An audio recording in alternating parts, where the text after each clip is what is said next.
For my third and the final pick of the week 2 Sunday six pack presented by FanDuel, I am going with the Carolina Panthers plus 1.5 at the New York Giants.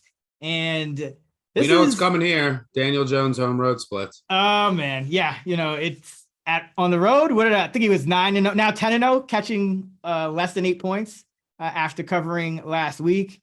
And I knew they were going to win when you came out here with the Undertaker in the dark, just G-Men.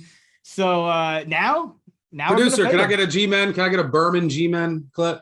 Thank you. What a massive win, by the way. Not only for our bets, but I had Giants season win total over and Titans season win total under. So how about another G-Men? Thank you. And now that that's out of the way, now we got to fade him. It's everyone's loving Brian Daboll. Everywhere I go, I see an article about him. And yes, he's obviously a massive step up from what they had.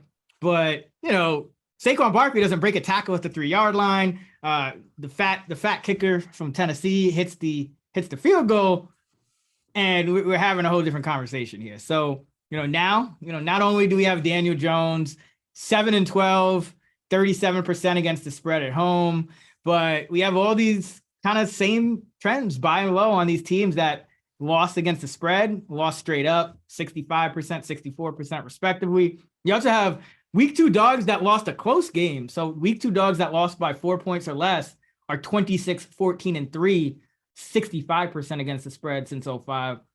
And I think the thing for Carolina that they can exploit, because these are still 2 bad teams in my opinion, but looking at the Giants last week, what did they struggle with? They're able to corral Derrick Henry pretty well, but they couldn't cover Dontrell Hilliard. And that's a big issue because now you're facing Christian McCaffrey. And you had 2 TDs for Dontrell Hilliard. Austin Coitro is one of the linebackers. He's an undrafted free agent from 2017 who's finally getting a chance in the NFL after like 5 years. He was the worst graded linebacker in coverage. And then Tay Crowder is annually one of the worst graded linebackers in coverage. So I think that's going to be a real issue for the Giants is covering Christian McCaffrey. McCaffrey's going to have a huge day. And by the way, our boy Aaron Robinson is out. I think he had his appendix removed. I don't know who's playing the second corner spot for the Giants this week, but that's scary. Yeah, I think it's Nick McLeod, maybe. He's a safety. Maybe he goes into slot. I don't know. I don't know who they're going to end up. Yeah, I don't know. Is Flott's like a slot? Maybe they put Flott in the slot. But I don't know. But go ahead. I digress. Yeah, no, it's again, the Panthers. We're not sitting here saying the Panthers are amazing, but I have these teams outrated about equal. Panthers actually a tiny bit ahead, and Giants not really much home field advantage. So. Getting the, this is essentially like a pick 'em to me. And looking at this Giants D, you mentioned it. There's holes all over. They didn't really. They only got 1 sack. They're not going to get pressure against Mayfield. They'll probably bring some blitzes, but that's not the same as just being able to get organic pressure. Mayfield does the worst when he's just under, kind of organic pressure. When he gets blitzed, he's had some success in his career. So. It's one of those matchups where, a team that doesn't get any type of pressure off the edge. The O-line, don't let Saquon's big game fool you. Like the O-line still did not really play well outside of Thomas.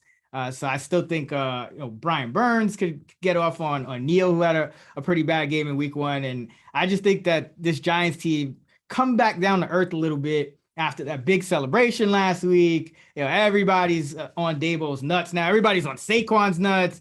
But we, even though Daniel Jones only threw 4 incompletions, Daniel Jones, man, we see how he could damage a spread, a number like this, because he threw a ball straight to the other team for no reason too. Like what are you doing throwing that wasn't even a back shoulder. That was just a no shoulder, like to Saquon. So, this is where we tend to see Daniel Jones give these games away at home for whatever reason. And just buying low on the Panthers, who we could be talking about a 1-0 Panthers team and an 0-1 Giants team if the referees get the call right in the Or if in that game. two kicks go the other way, a 58-yard field goal and the